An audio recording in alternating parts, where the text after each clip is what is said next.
All right, welcome back. I'm glad we can be here with you on this Thursday afternoon.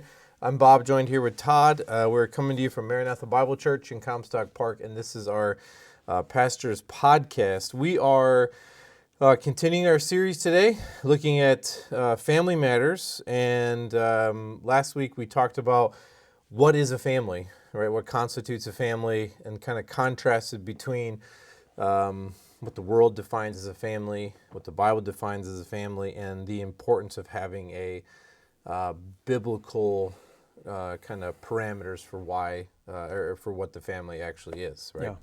Yeah. And so now we're going to get into more the kind of practical stuff. But before we get real practical, we're going to build the foundation for the goals of the family, because the Bible doesn't just say, hey, go make a family, right, leave and cleave and have some kids.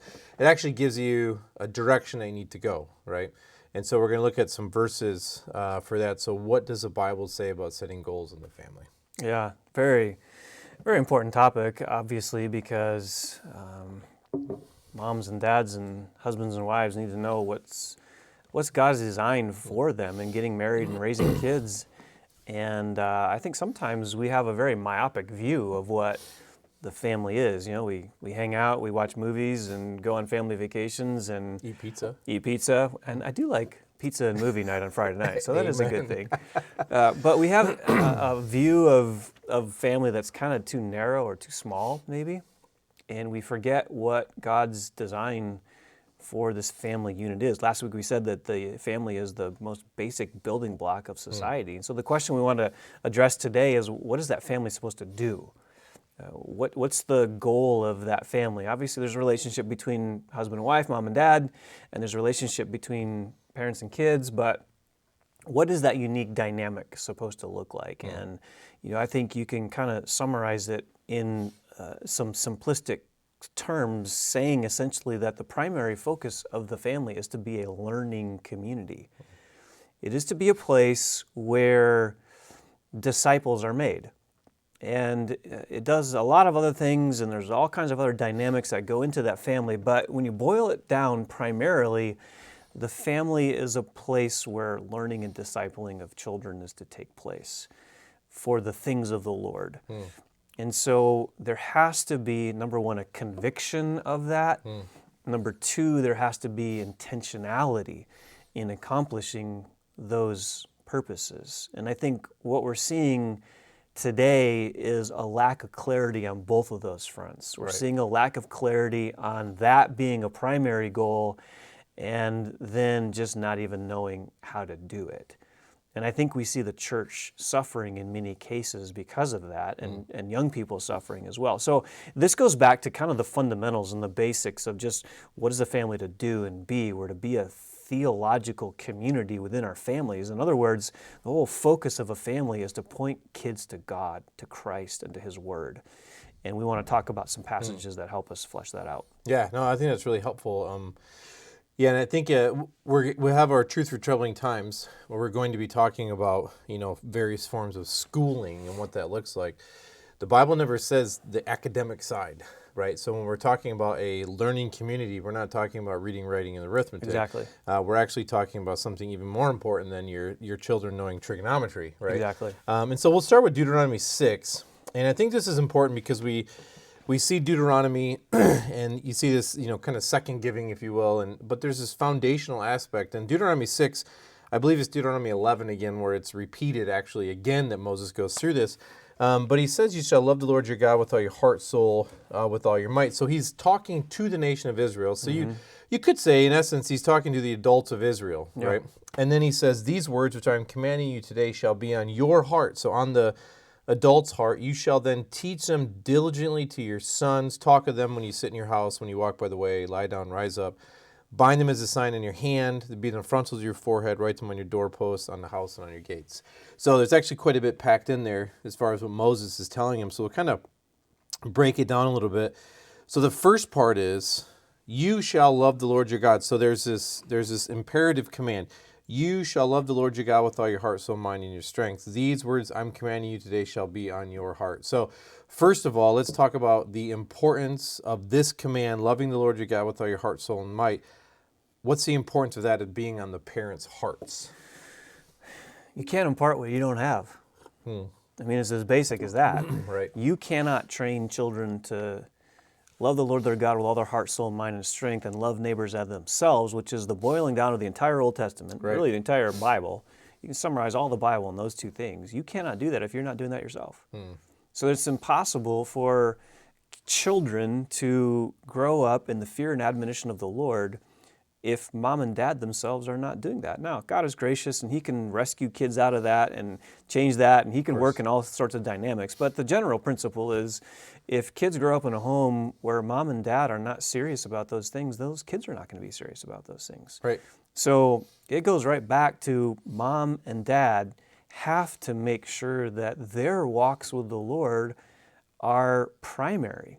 It's what we said in the marriage section of this series, that your spiritual life as an individual eventually spills over and affects your married life.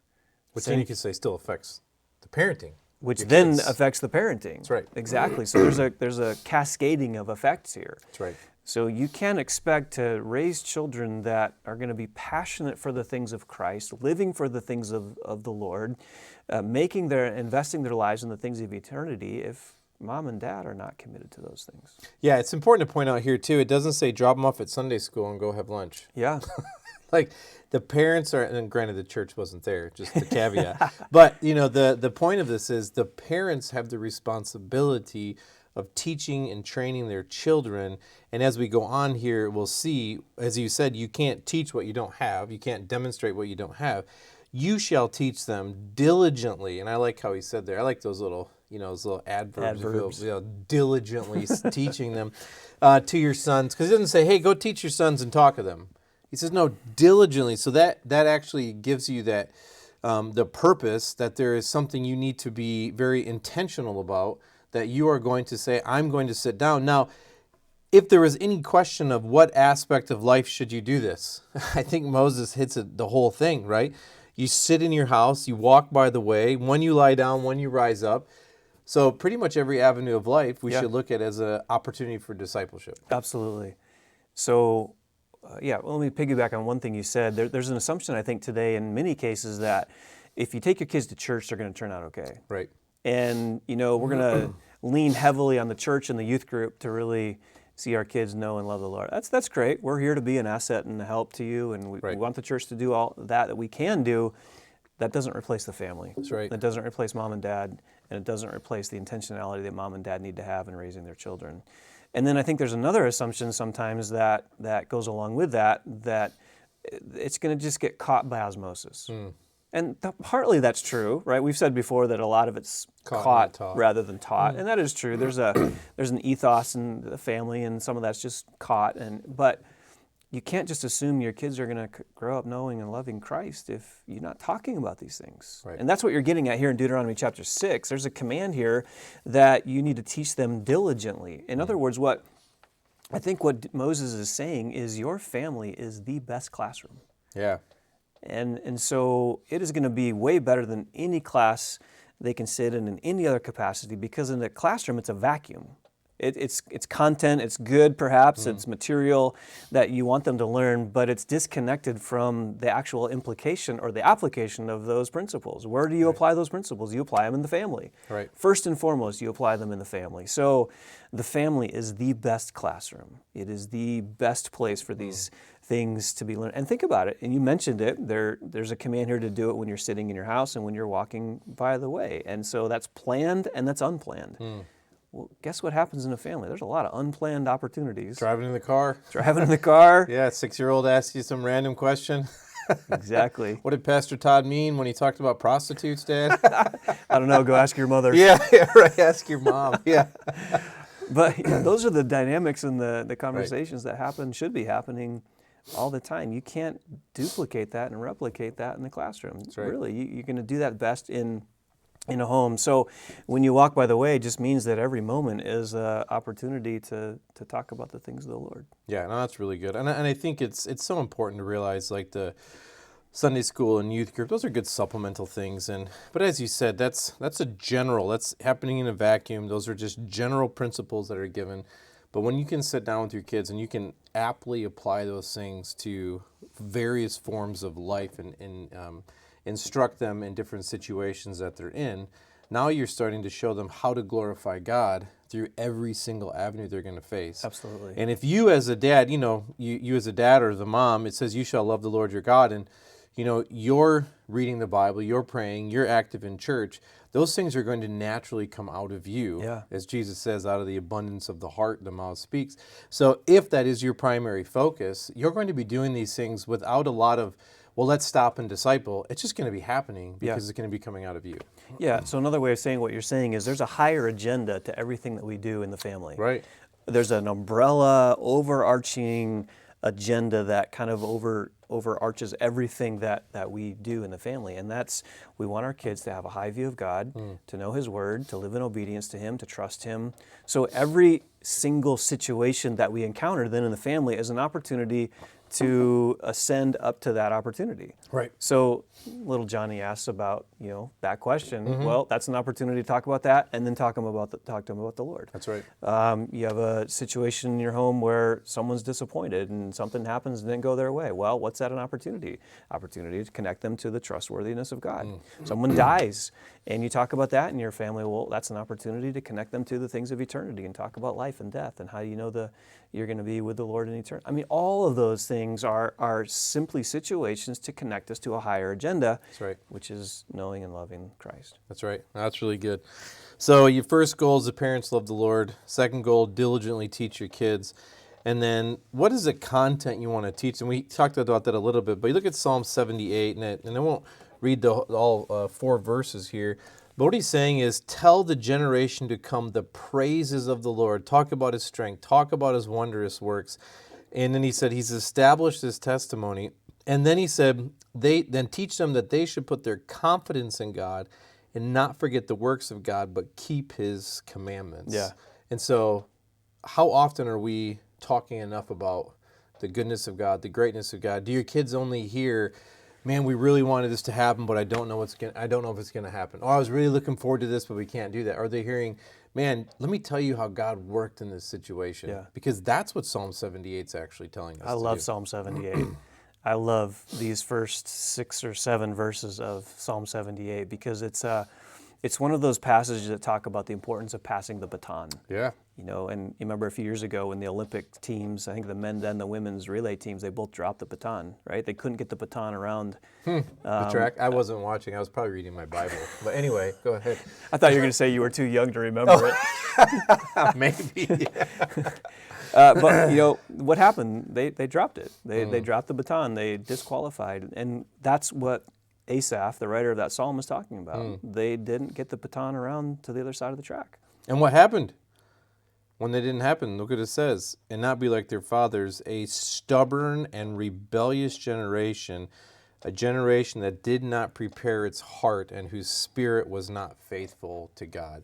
So what's the consequence of not passing that baton? They had a low view of God. They had children who didn't come to know the Lord. They raised children who abandoned the things that they were supposed to teach their kids. And bottom line, Psalm 78 teaches the failure of the family. And he says there, which He had commanded our fathers, that they should teach them, meaning the children, teach them, or the commandments, to the children, that the generation might come to know, even the children yet to be born, that they may arise up and tell their children. There's actually 5 generations mentioned. Yeah, that's what I was just getting at. That's amazing. And so, none of us think ahead to 5 generations. Right.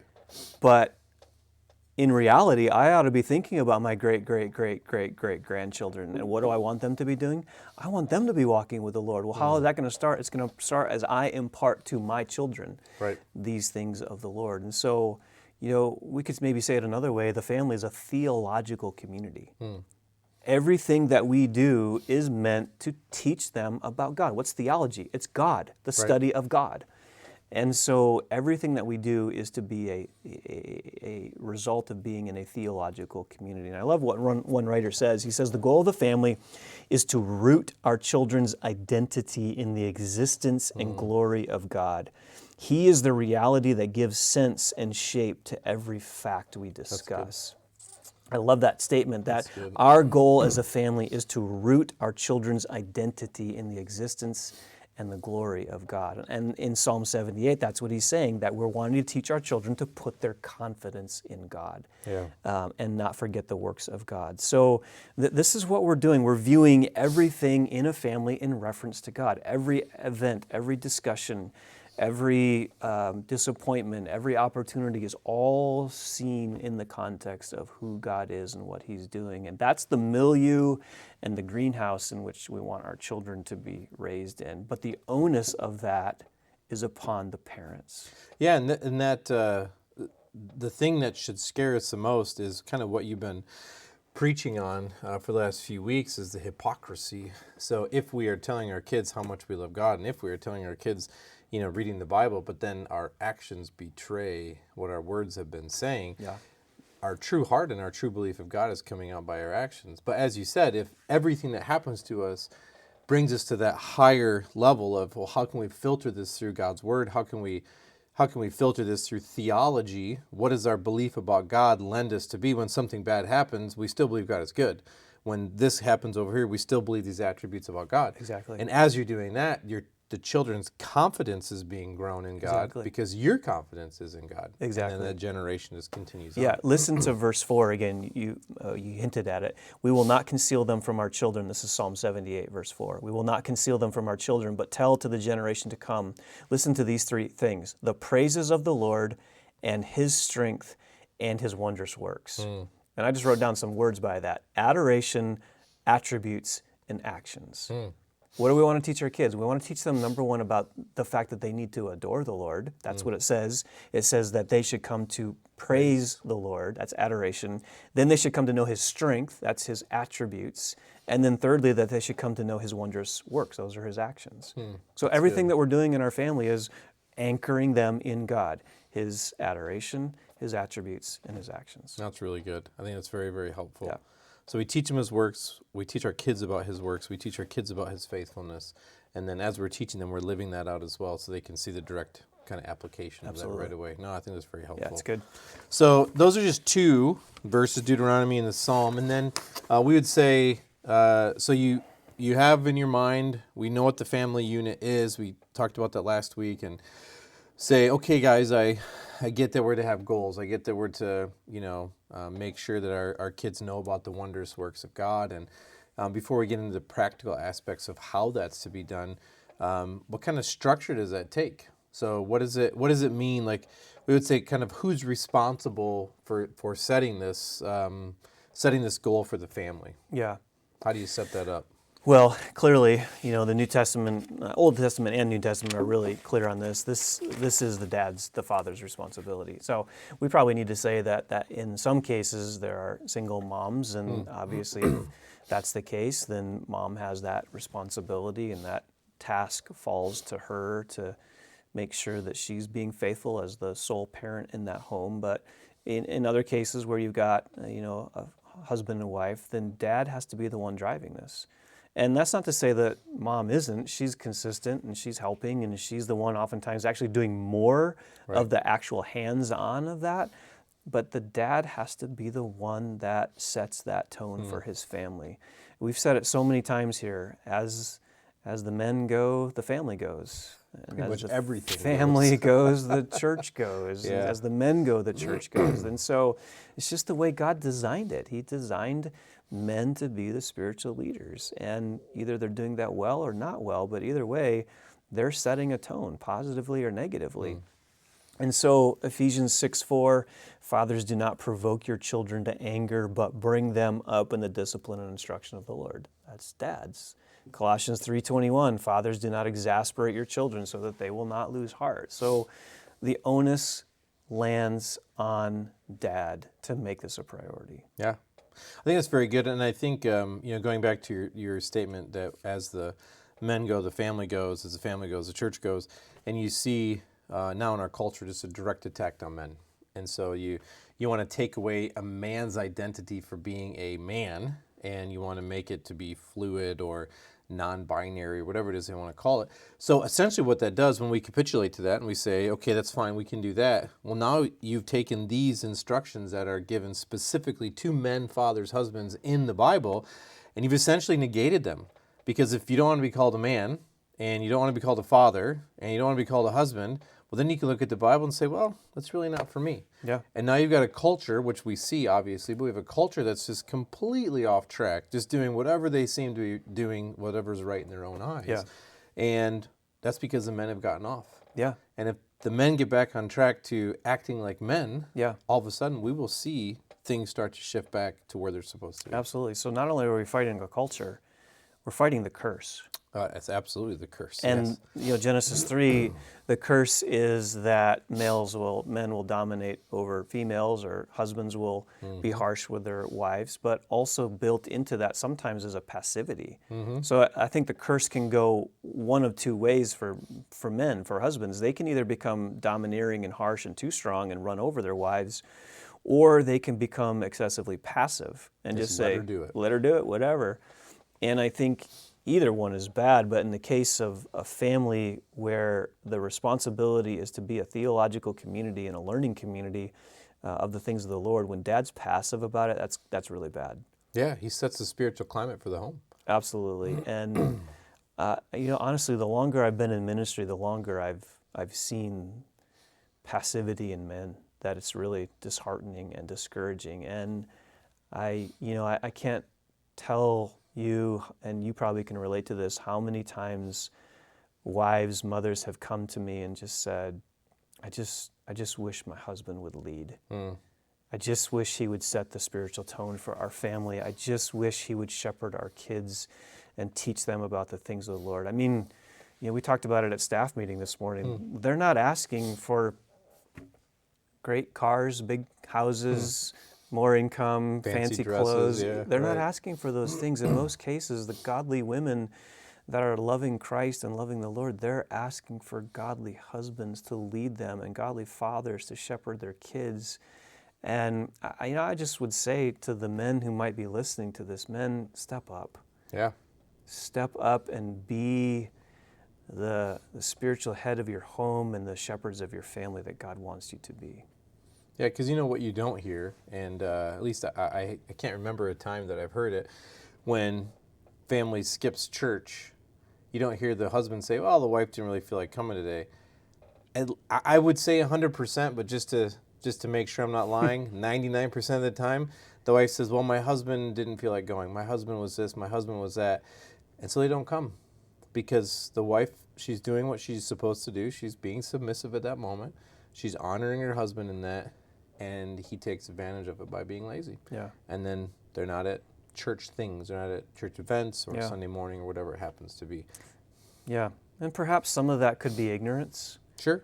And let's give some benefit of the doubt that if we weren't raised in a home where training and being intentional with spiritual things was consistently modeled, then perhaps a husband, a father doesn't really know how to do those things. And I think we have to give some space for that and give some grace there, that there may just need to be, some growth in that. But I would say to that man, then ask the questions.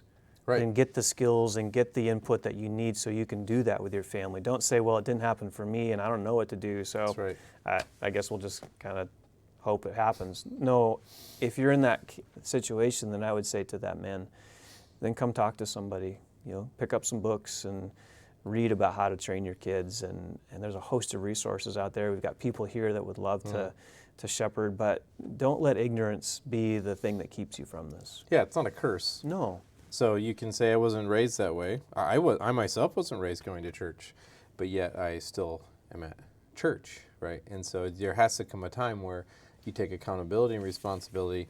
You see what God's called you to do in Scripture, and then it's time to actually start doing it. Exactly. Let me just read a couple verses from 1 Thessalonians chapter 2. Paul is actually talking here about how he was, operating amongst them devoutly, uprightly, blamelessly. We behaved towards you as believers, just as you know how we were. And then he says this, exhorting and encouraging and imploring each one of you as a father would his own children. Listen to those words. He says exhorting, encouraging, imploring. That's not passive. No, it's not. That's very active. And he uses that as an illustration of how he behaved amongst the Thessalonians, but draw it back to the analogy. That's what fathers should be doing. And they knew it. He didn't say, here's how Father X. He said, I'm acting as a Father X. Yeah. So it was already implied that they knew what he was talking about. Exactly. So I think we can draw from that this is the way a father should be caring for his family and training his children. Is it should be done with great intentionality, great purpose, imploring them. There's some pathos there. Yeah. It's not a disconnected, abstract, whatever. No, there's some pathos in his heart that says, you must know the things of the Lord, and I will take it upon myself to help you grow in those things. And I think it's very important to you, circling back to what you said, if you're listening to this and you say, oh, that's me, I'm an apathetic man, I'm not the spiritual leader of the household. Well, good. Now it's time to change. Yeah. And there's not a better time to start than from the time that you realize you need to start. Exactly. And it's never too late. It's never too late. Yeah. And so it's you're not trying to make up for lost time. What you're trying to do is, from that point on, you're now setting the standard and doing exactly what Paul did there. You're exhorting and imploring and encouraging, and you're going to move forward with your family. And you're saying, okay, I'm going to set the spiritual tone. It's not going to be perfect, but I'm going to attempt to do it in this direction. And that's what we need to do as men. That's good. And then lastly, some practical things. We just wanted to kind of throw them out as far as discipleship goes and what that looks like in the family. As we said, back to Deuteronomy, when you sit in your house, that intentional, and then the spontaneous when you're walking on the road. I don't know how many walks people have anymore. we could probably bring it into this century and say when you're driving in a car, right. Or I guess letting a car drive you these right. days. So what are some of those practical tips? So the spontaneous side, what are some spontaneous things that come up with discipleship? Well, I think you just have to be cognizant that every opportunity is an opportunity. So every conversation, you have the privilege and opportunity of turning it towards spiritual things. Every question your child asks is an opportunity to turn it towards spiritual things. And so I think just being aware of those things. You don't have to create them, and there's really not much you have to do other than be prepared for those things, because they're going to come. And how do you get prepared? Well, you have to be, first of all, convinced that those opportunities are going to come to you, and then you're training yourself. You're reading the Word, you're growing, you're maturing, you're pouring truth into your own heart and mind so you can turn those conversations. And I think that's probably a good thing that you're getting at here is what we started the conversation with is if you're not growing spiritually, you have nothing to impart to your kids. Yeah. No, I think that's very, very important. I think even though we have structured time, which we'll talk about, planned time, but those spontaneous times, as you were saying, some of those are the best. And I would say the hardest questions from my kids come at 8 or 9 o'clock when I'm putting them to bed, for whatever the deep-seated theology comes out right then. But I think it's so important that we are ready, and it's important that we're ready to say, I don't know, but then follow up. Sure. Because we don't know everything. I can't answer all my kids' questions. Yeah. And so I'll say, that's a really good question, and I'll follow up with you. And so your kids are going to look at you as a lesser person. Yeah. Just follow up with them for whatever that question Absolutely. or those things were. So, yeah, the spontaneous times are just times you're hanging out, which means that you need to be in proximity to your family as a man. Yeah. Right? So you need to be actively doing things with them, and it's not just, go hang out with your mother or go play with your brother or something like that, but you need to be with them so then those things can happen, right? Yeah, so dad can't come home from work and shut the door of the office and turn on his video games or pick up the newspaper or whatever, surf the phone. No, dad's got to be engaged. Dad's got to be engaged, yeah. And then you have the plan times. So what are some plan times that you could advise for that discipleship that's taking place? Yeah, I think we're going to get into this in a future podcast, but bottom line is you have to plan times. You can't just hope for time. You have to make time. So just real quickly, I tried to get some time alone with each of my kids as they were growing up. It's a little harder now, but even that, we still try to get some date times. But there's planned times every week. You're doing some times. Maybe it's devotions after dinner. Maybe it's some things in the morning before they go to school.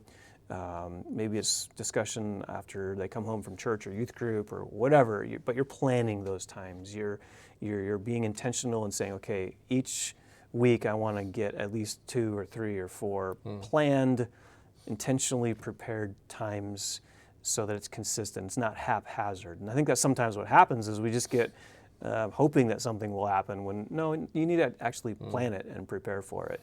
and just put some times in place or things in place. And I don't even think it really matters necessarily what you do. Yeah. And I think this is what I would want to communicate to men who are struggling to know it doesn't really matter. Right. Just do something. Just do something. Just do something. Trademark. Yeah. So open the Bible, read a passage, and talk about it. Right. Ask them what they hear in youth group and how did it challenge them what they learned. How was your day at school? How was your day at school? What did you learn in the sermon on Sunday? Read a book together and ask questions pertaining to that. It doesn't have to be complicated. I think sometimes we make it more complicated than it is. Yeah, I think too, one of the things you said in there was kind of having a date night or a date day or whatever with your kids. And if you're, you listen to this and you're like, I don't know where to start and I don't know what to do, I would say just take your kid out on a date. Yeah. And if it's your son, go get a burger. If it's your daughter, like when I remember we first started doing my daughter, and she'd want to pick out like a shirt and tie, and I'd have to wear a suit and a tie, and she gets this cute little dress on, and she was 2 years old, and we'd go out, and she loved this burger place, and so everyone's dressed in like shorts and t-shirts, and here I am with a suit and tie, and she's got this pretty pink dress on, right? But it showed that just care, and we weren't having deep theological conversations. Yeah. It was just building that relationship, so then trust can be, started to bloom. So, at a minimum, just get some time alone. And just say, hey, what's going on with your family, or what's going on with you, and in the context of the family. So That's good. All right. Well, I hope that was helpful. We'll be continuing this series, as Todd said. We're going to be getting a lot more practical as we continue on, and looking at some things we can prepare our families, prepare our kids for, especially living in a hostile world. And a lot of these too, we're not going to talk about here. We'll talk about in the Truth for Troubling Times. So I want to invite you to that. Actually starts this Wednesday. Actually, it started last Wednesday. And we'll continue on this coming Wednesday. And so we hope you're able to join us for that. So I hope you guys have a good rest of the week.